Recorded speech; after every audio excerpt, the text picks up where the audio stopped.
Alright guys, this is a xr80 Honda 2002 model. No, we just got this. Need some carb work. Float had a pinhole in it. Soldered it up. Got a new one coming, but soldered it for now. Got one broken bolt here. We've been riding it. Need a new filter. The filter was just completely falling apart. But I wanted to check the valves. The intake valve was a little loose, about 2 thou off. So I want to show how you know you're on top dead center. There's a, I don't think you can see it, but there's a little T mark, and it lines up with that pointer. Now what you want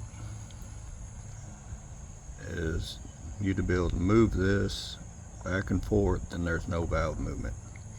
Now let's say we go 180, you know, everybody talks about 180 off. You don't want to be 180 off. I'll show you what 180. Watch the valves. I'm gonna rotate. Intake going down,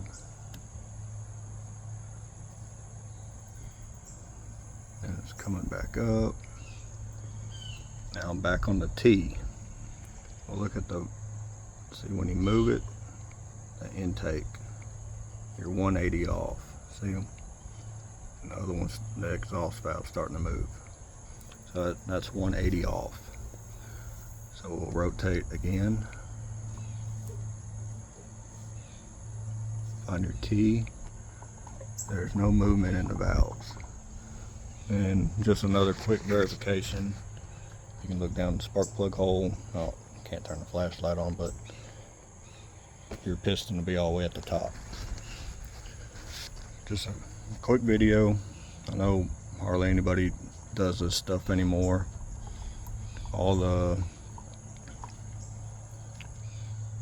Just realize there's a different bolt in there. And I can tell you this engine's definitely been into before, because everything, you know, you can tell by little stuff that it's been into before. But I mean, it runs excellent, and it's clean, very clean. All the timing chain tensioners are tight, timing chain's tight. So good little bike. 500 bucks, can't beat it.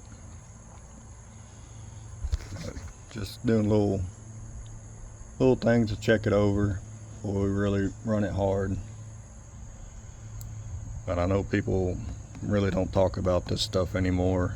All the videos I looked up, you know, just refreshing my memory on it. They're all really old. So here's a more recent